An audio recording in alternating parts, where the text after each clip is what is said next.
So I'm here with a good friend of mine, Aaron. If you want to check out his channel, first of all, it's The Awakened Brave. That'll be on Rumble and YouTube, possibly just Rumble from future, so I'll leave a link down below. We're out in Hebden Bridge today, which is a very culturally rich place of the UK. It's got a lot of history and everything, so yeah, we're going to take it away from there.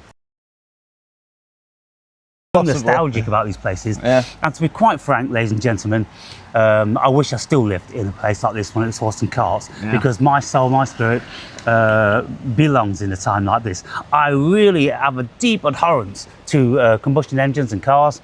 It's a problem for me. Now, your camera has got vastly better colouring than mine. Mine's much duller compared to yours. You've got super technological sound equipment on it and everything. So this guy makes professional films, by the way. This guy's called Guy and he makes professional films. And we're going on a fantastic walk to waterfalls, through ancient forestation, down by a canal and everything. We're about a 10-mile trek, yeah? Yep, Hardcastle Crags. But first of all, I'm going to find somewhere to buy some sun cream because I forgot to get some and I will burn otherwise. Right. So, yeah, wow. There's a shop there. We'll okay, there. Splendid. Hebden Old Bridge, erected circa AD 1510, replacing the medieval bridge built out of timber. Many repairs were necessary in AD 1602 and again in AD 1657. The parapet being repaired in AD 1845 and raised in AD 1890.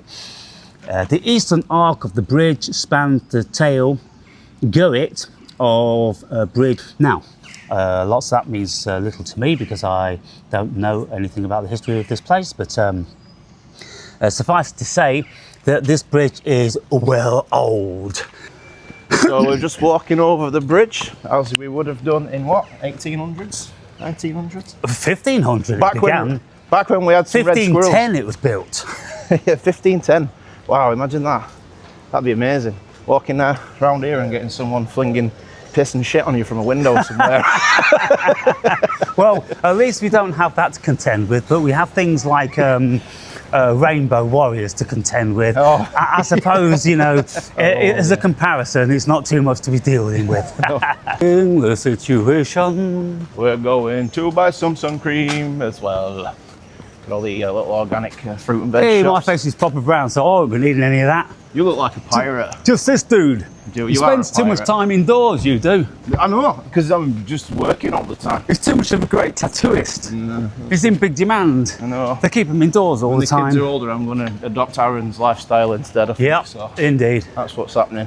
Get rid of everything, just enjoy my life for a change rather than working like a donkey. Yep. So I've just spoke to the lady in One Stop. We're not going to put her on video, but she does say that if you're a tourist, you're not allowed up here because there's too many people already. Yeah. Oh God. Yeah. You stay where you are, tourists. Put her on. Angry Ange, we call her. Angry Ange. So yeah, we've got a sun cream. That's good. And we're just having a chat with the council worker over there. Yeah, he asked us what we're filming, and we said, well, we've heard that there's lots of missing children in this realm, and we believe there's a cult that are kidnapping all these children, and they've got them hidden in a cave somewhere, so we're going looking for that cave. Yes. We have probably got a Freemason symbol on front of it, like the one that was found in California, I think it was, or something. Right. Yeah, but yeah, there was, that's actually a thing. Really? Yeah. This guy found a cave. It had the Freemason symbol. He went in and he saw loads of children's clothes just like piled up back of this cave, and then these two big racks of seating either side. Like there was a stage in the middle. Wow. Crazy, isn't it? Oh. But then people will just go, oh, you're just a conspiracy theorist. Yep. But we're not. We're conspiracy analysts. We're trying to find out whether there's some validity or truth to it or not. And a lot of the times it turns out there is. So, well, I am anyway. Indeed. This guy's just a pirate. All this stuff. Isn't it great? Beautiful, isn't it? We're doing all those trees.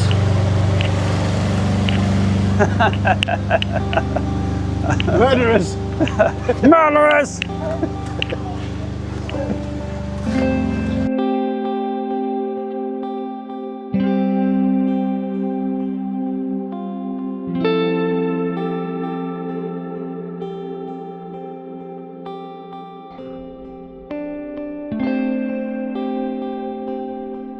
We are nearing Hardcastle Crags. We're not too far away, headed into the beautiful valley where you can see the trees winding through over there, look.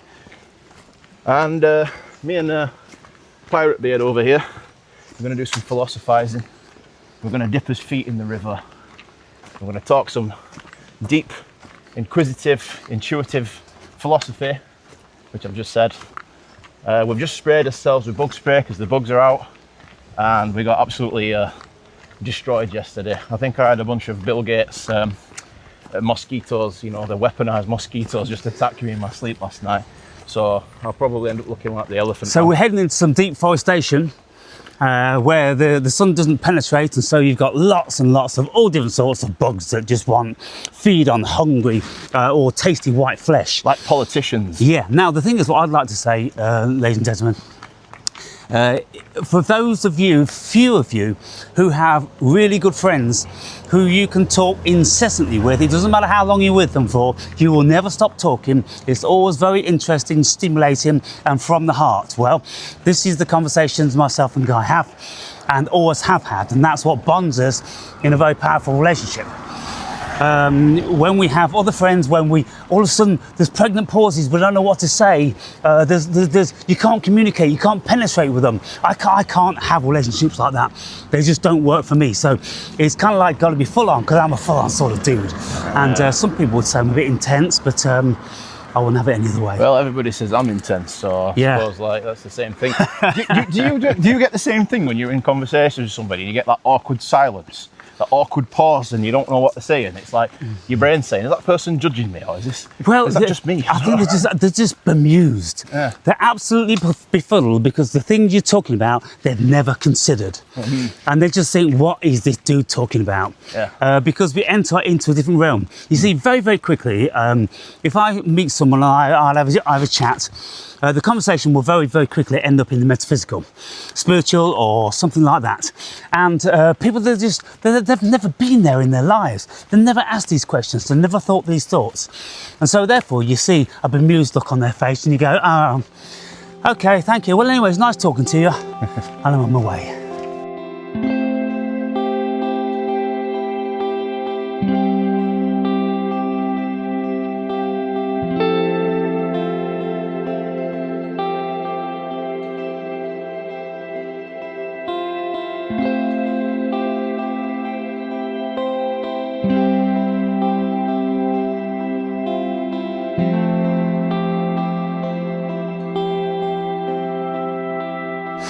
So I was just saying to Guy, now, Guy's well familiar with my videos, been watching for years. And I'm saying, just as we get out into what should be a barren landscape, devoid of human activity and the accompanying sounds and annoyances, well, what happens? There is a conspiracy on this world, and I don't know whether it pertains to the devil himself, but wherever you go, there is always combustion engines in the shape and form of a steel saw, a chainsaw, or a leaf blower. And I says to Guy, I said, I swear, if we was at the summit of Mount Everest, there'll be some fucker there with a leaf blower. And you'd look at him and you go, what the fuck are you doing? And just tidying up. Just ruining your zen. Just ruining your zen, because I swear, people, when you get into the spiritual dimension, you can be way out in the tropical rainforest and you'll be thinking, I've finally got away from human intervention, and then you'll get a low-flying aircraft come over. Yeah. And then you go, I swear it's the devil himself. Yep, absolutely. And, but the irony of it is, now, just to stop to say this and make this video, the chainsaw stops. Yeah, now we're calling it out, yeah, it would do. Yeah. And it's making us look like idiots, making us look like we're schizophrenic. As soon as I start hearing it again, I'm going to film. You can hear them down there. Can you start that chainsaw again? You're making us look foolish.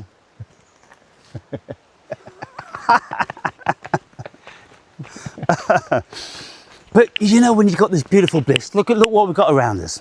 Yeah. And then you've got that ripping through the air, destroying the whole spirituality. Yeah, scaring all animals away. And oh my God. Yeah. But anyway, we're heading deeper and deeper. And hopefully, at some stage in today, we are going to be leaf blower free. Here we go. Thank you. thank you for ruining our day.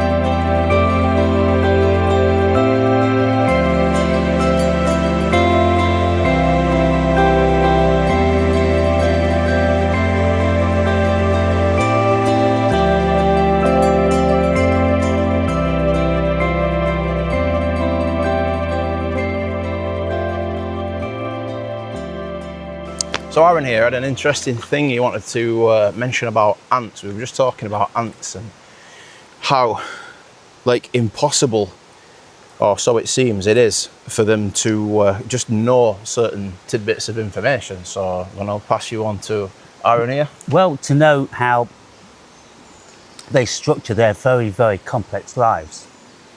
Now, I asked Guy if he was familiar with Rupert Sheldrake and his morphic resonance, and he was. And I said, well, it's a very, very powerful thing. It's a subject matter which absolutely demands immense investigation. And Rupert Sheldrake has been speaking about his morphic resonance hypothesis for 40 years now. Wow. And barely a single scientist wants to take it on board. Why? Because they can't measure it. They can't count it, they can't capture it and print it, patent it, and so they don't touch it. And it's absolutely shocking. And this is why, in the world today, scientists are coming to some level of impasse. Because if their quantifying method cannot capture the essence of what we are as human beings, then we can go no further. And this is why scientists, they don't want anything to do with consciousness other than looking for it in the brain or in microtubules or something which they can quantify. It rewrites everything if you start factoring consciousness in. So. Yes, but there was one female scientist that I was listening to, and speaking to a modern spiritual podcaster, and I forget who this was, but she was saying, like it was something new, well, we should start to take into consideration consciousness when we are making all of our equations and our hypotheses, because it's the conscious field that is responsible. And if we are neglecting the conscious field, then we're leaving 99.999% of the essence of what we're speaking about out of the equation. It's like just having a microscope and looking down at a very, very tiny thing and trying to work out what that is without taking the context of the world into place. So I continued with Guy talking about this morphic resonance. And the morphic resonance, Rupert Sheldrake reckons that there's these morphogenetic fields, and you could call them like the Akasha.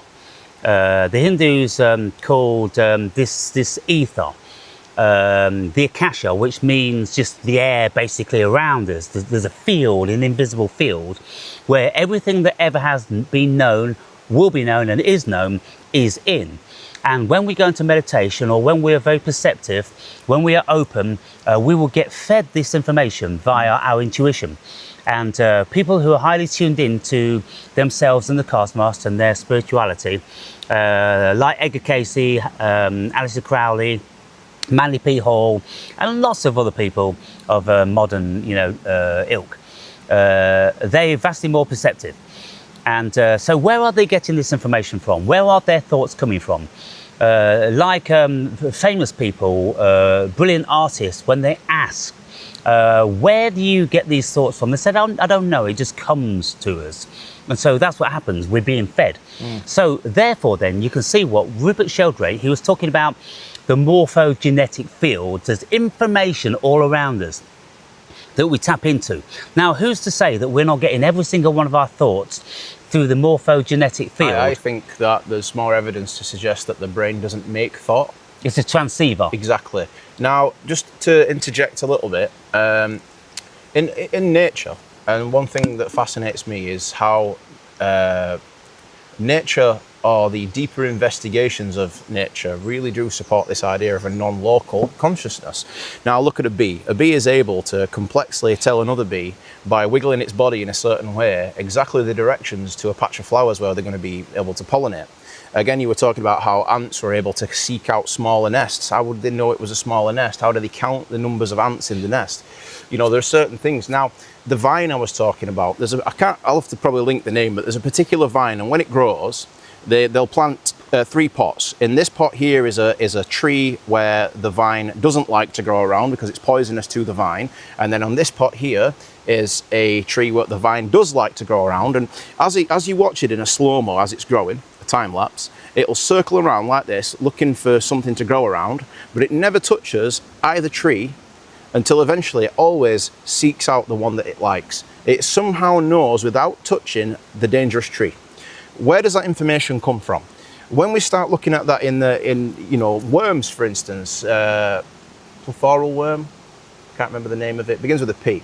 But anyway, this particular worm is trained with chopped liver underneath bright lights in order to, because it's naturally afraid of light, so this worm is trained by feeding chopped liver under bright lights to overcome their fear of light.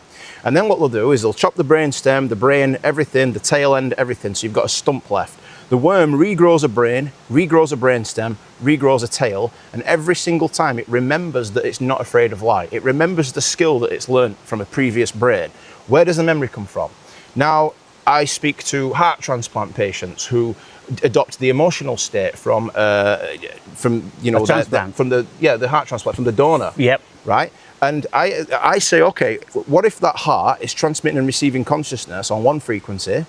Their heart that they've lost, unfortunately, was transmitting and receiving consciousness on a different frequency. So you're taking someone else's heart that's transmitting and receiving on a different frequency from this Akashic field, right? And you're putting that in someone else's body. The body accepts it, it couples together, creates a psychophysiological coherence, but then the emotional state changes. It's got its own mind. Yeah. So the heart has its own mind, the brain has its own, every organ in your body, every cell is transmitting and receiving it, this frequency. Now, no matter how deep we look into the reality, you can never find the end of it. You get right down into the atom, you get down into the quarks and the muons, all these different things, and you get these vibratory strings, and you just never get the end of it. So we live in a vibratory universe. So essentially then, all information in the universe could be contained within the vastness of everything. And we're just kind of like being projected by this indivisible consciousness into this, what we call the real world. So there's clues for that everywhere. Scientists, like you said, don't like to deal with it, but it's becoming more and more obvious. I think Robert Lanza, in his theory of biocentrism, or the biology being the center of the universe, essentially, is gaining some weight, you know, if you read Peaky's work. So, yeah, to get out and do these deeper investigations into nature and understand how it all works together from the perspective that human consciousness is not just a fabrication or a creation of your own, you know, this lump inside your head, and it's much more than that. It opens up a whole new world, basically. So there's a few things I want to pick up on what you said. The first thing is many more people these days are starting to lend themselves more towards that the cosmos is conscious.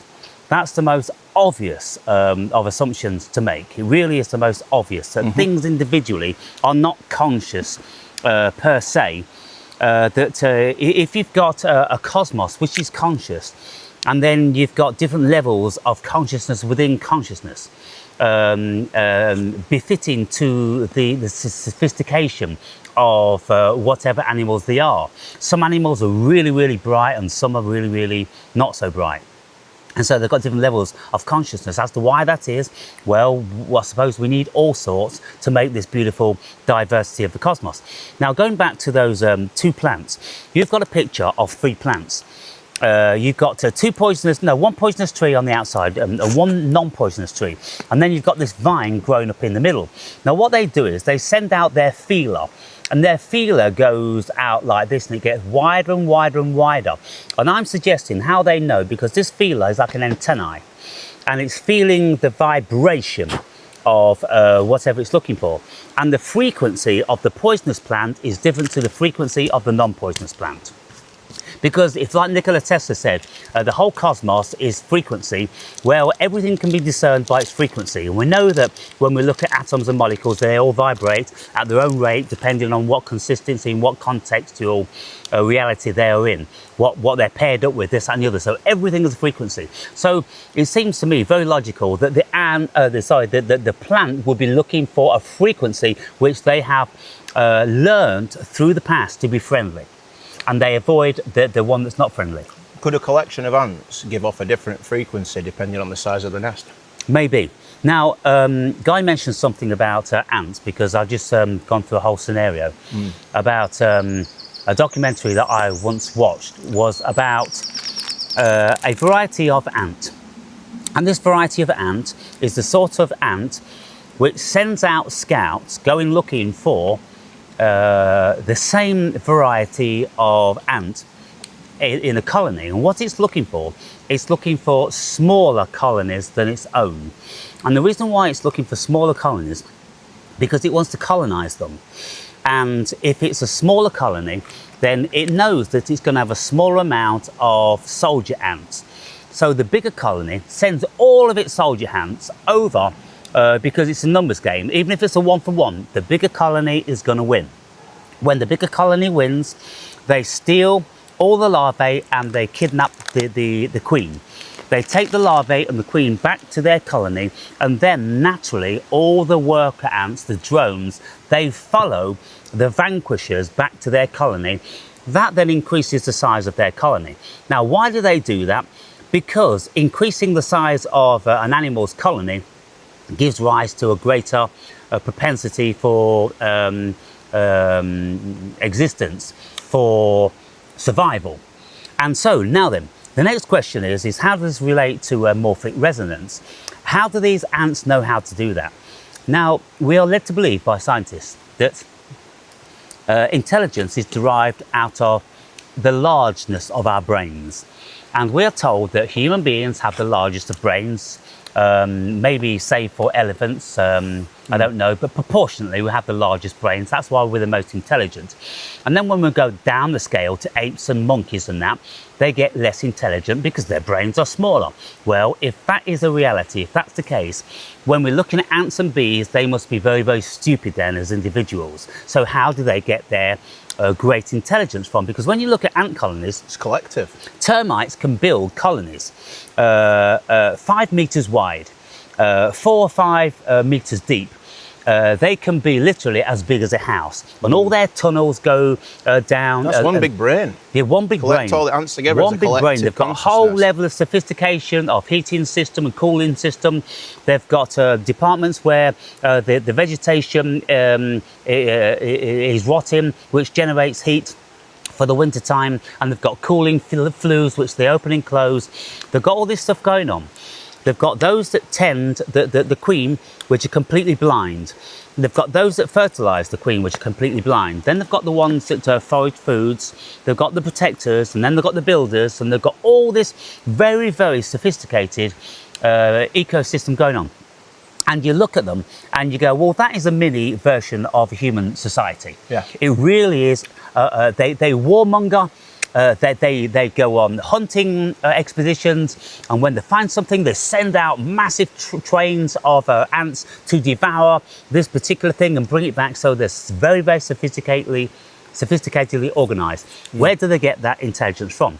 So I hypothesize, and I am most certainly in agreement with Rupert Sheldrake, because I've never heard Rupert Sheldrake talk about ants.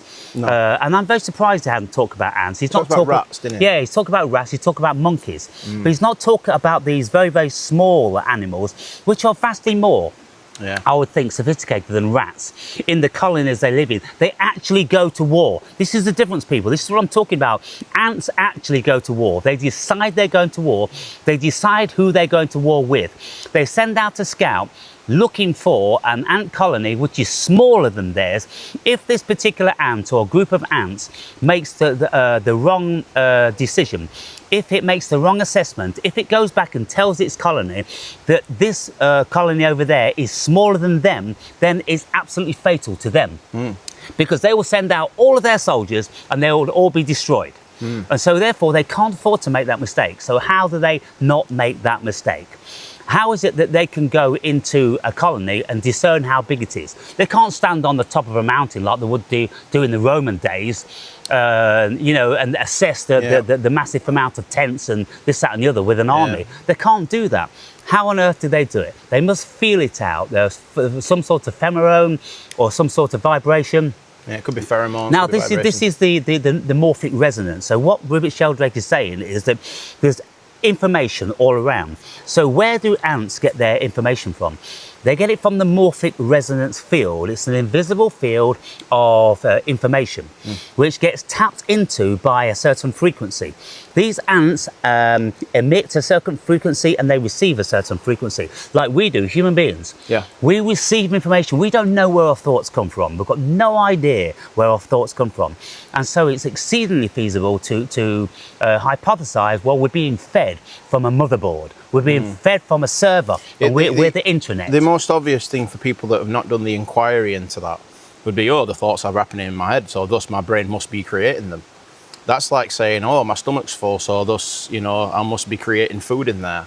It's a bit silly because it doesn't necessarily mean that, I mean, the binding problem, which you want to look up, I'm not going to this now, but the binding problem, it says, how is it that if the brain has such a delay and all the body has such a delay, how can we experience a unified experience? We experience a red apple, everything, sight, sound, taste, texture, touch is all contained within one unified experience where there is no delay.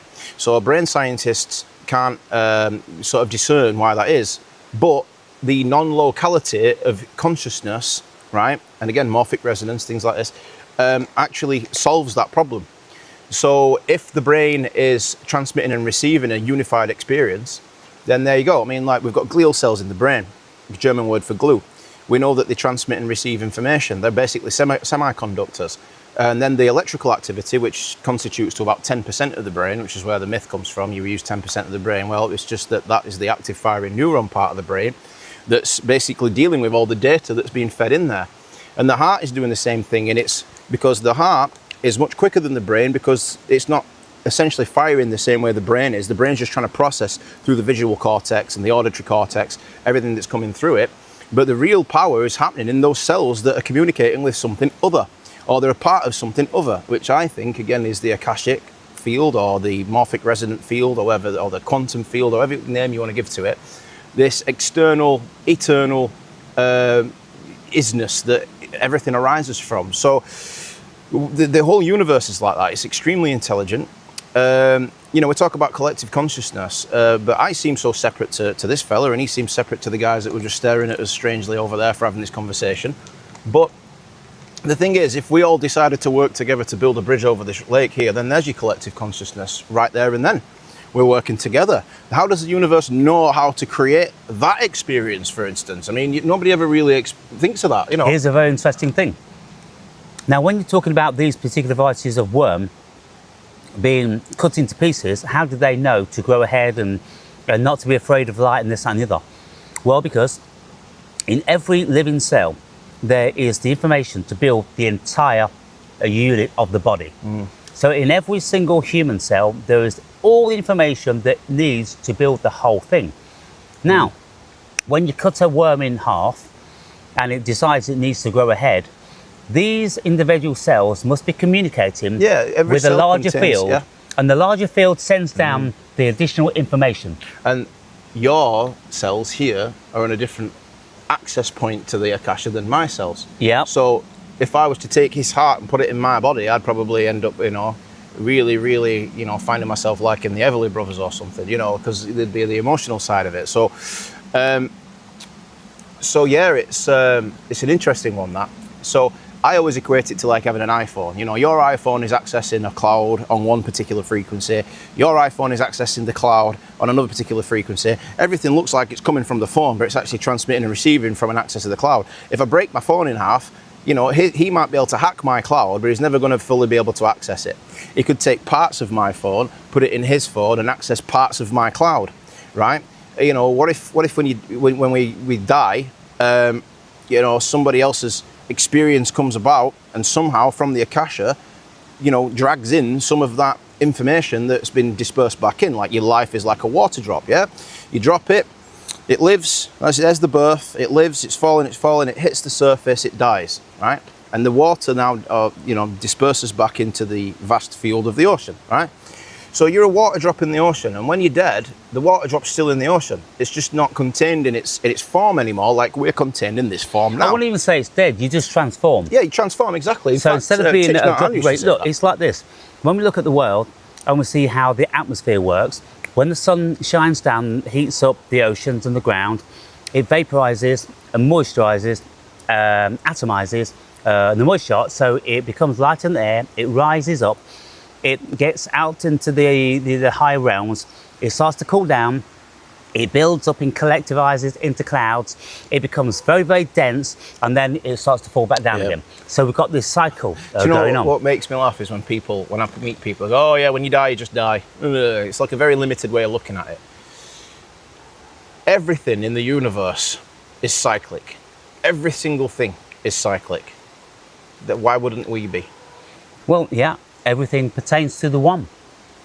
And so if Guy and I went onto the internet now and we randomly selected something we wanted to watch, and if we looked at the phones, we could think there's a great difference in these phones, because I'm listening to Everly Brothers and Guy's watching the nature program, and you could think, oh, these are completely separate, but they're not separate because they're connected to the same source. They're just receiving a different vibration. Yeah. So we've got Bye Bye Love, or Wake Up Little Susie from the Everly Brothers vibration, and then you've got Soft Gentle Bird Song in another vibration. Yeah. It's all a vibration, it's all a frequency, it's all binary, it's all zeros and ones. It's the same zeros and ones, only in a different order. And that's what life is. It's the same zeros and ones, only in a different order. That's our DNA. That's it. So I'm trying to work out, applying thought and a rationale into how this morphic resonance could work. Because like many things, we know very, very little about what it is to be a human being. And we have all these hypotheses and theories. But if you look at the size of an ant, and then you try to imagine the size of the brain, and if you look at how a colony would be run, you would think you've got to have generals, you've got to have lieutenants, you've got to have sergeant majors, you've got to have corporals, you've got to have privates. You've got to have this level of hierarchy to organise a sortie and an attack. You have to have an intelligence within the colony, within the whole of the colony, which knows that it's going to attack another colony, and it knows what the objective is. The objective is to kidnap the queen, to steal the larvae. You've got to protect the queen. Everyone knows that you've got to protect the queen because the queen is the goal. The queen is the baby maker. That's what's going to add more soldiers and affiliates to your colony, you know, because the queen is going to be squirting out all the different levels of the hierarchical system. How does that work? How does she know how to squirt out workers here, to squirt out scouts there, to squirt out builders here, to squirt out army guys there? Goodness me, where does that information come from? So we can only hypothesize that the information is around them, like our consciousness is around us. Our consciousness isn't in the brain.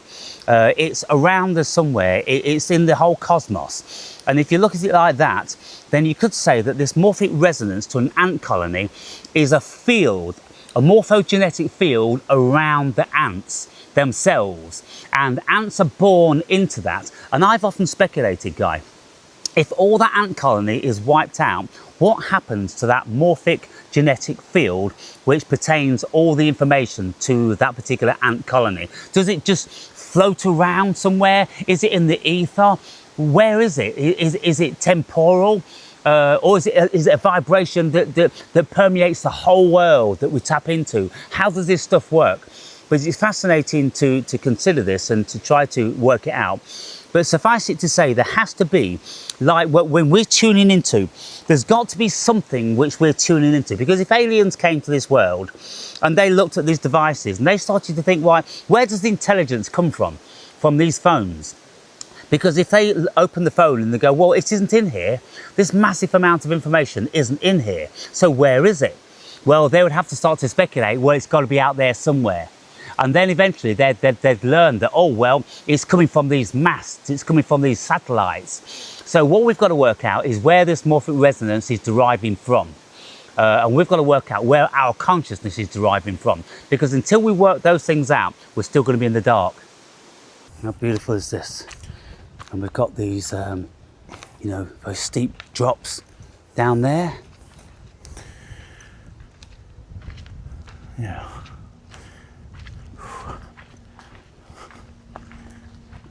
What I find fascinating is when you're out and it's quiet, there's no traffic noise, limited or no people. It really just, the only distraction you've got are calming sounds. Now we know that there is actually some science on the sounds of nature and how they are naturally calming because we're so primordially attuned to it.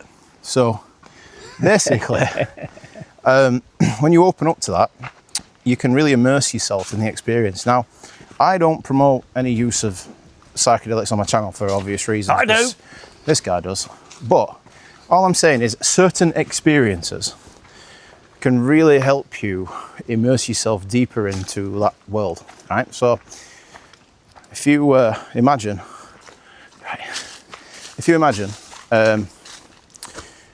when let's say the molecule enters into the brain, it opens up this thing called the trace amine receptor. It's on the sigma 1 part of the brain. It's like a TARS receptor. And when that opens up, it allows more of the external world to permeate into the mind, so the mind has to deal with it. The hypothalamus, I believe it's called, quote me if I'm wrong, but that shuts down, the ego goes quiet, and more of the world, more experience of nature, if you're in that environment, comes in. The brain then starts to create new connections, right? And those new connections, what they found is they bring up, allow the brain to process information in lateral ways, right? In different ways. So things like suppressed traumas, things that you might not have never considered before, start to become almost epiphanies, if you will. And it really helps heal and open the mind to the world that is. But then after those experiences, you can go out into a world like this and really see it for what it is. So we've been around today asking people whether they feel a connection to nature on a spiritual level. We've had one person say yes, but most people, one particular guy seemed really uncomfortable with the question. And even though people are out here experiencing this beautiful environment that the world has to offer, a lot of people are not really in it. Yeah, they're not in it. They're in their heads. Yep. Right? They are lost in this clamshell, as we've been talking about before. This pearl that's inside, waiting to be discovered. But they're inside of that safety of that clamshell. And psychedelics, for instance, can be detrimental to some people if they're not ready for it. But also, they can force open the clamshell for long enough for the pearl to escape, which can be quite terrifying for a lot of people. And that, seriously, will upset many, many people's worlds because it completely turns their world inside out. And if the person wasn't spiritually ready, wasn't mature enough, then all of a sudden they can get very, very confused. They will lose family members and friends and things like this because they won't be able to communicate with them anymore. The family members and friends will be accusing them of this and that and telling them they've got to go and see a doctor, get some medication. When they don't need medication, they've just got to allow that spiritual part of them to mature and to settle. Absolutely. And the ego to accept it. Yes, and that's the thing. If a person wants to experience all that life has to offer in all of its dimensions, you have to open up, and you've got to go deeper than the programs inside your head. The ones that tell you, that affect your lack of self-worth, the ones that make you feel embarrassed if you want to talk about these things. All these different things are there as like a defensive mechanism that society has somehow placed upon you. And anytime somebody reminds you of you get uncomfortable, because it's the safety mechanism, it's the defense, it's the walls going up, it's the clamshell. It wants to stay tight, protect the pearl. But you're not really protecting the pearl, because the pearl can't shine when it's trapped inside that, you know what I mean? So that is what I really wanted to say to finish off my video. And this is again, it's a reflection in nature, and I'm so lucky to live around this environment. Currently we're in, again, Hardcastle Crags. We've been all around the crags philosophizing. I've introduced Aaron here. If you want to check out his channel, I'll drop the links below to the channel. It's The Awake and Brave. He's got one on Rumble, currently one on YouTube, which is on suspense at the minute because YouTube doesn't like us talking about these things apparently.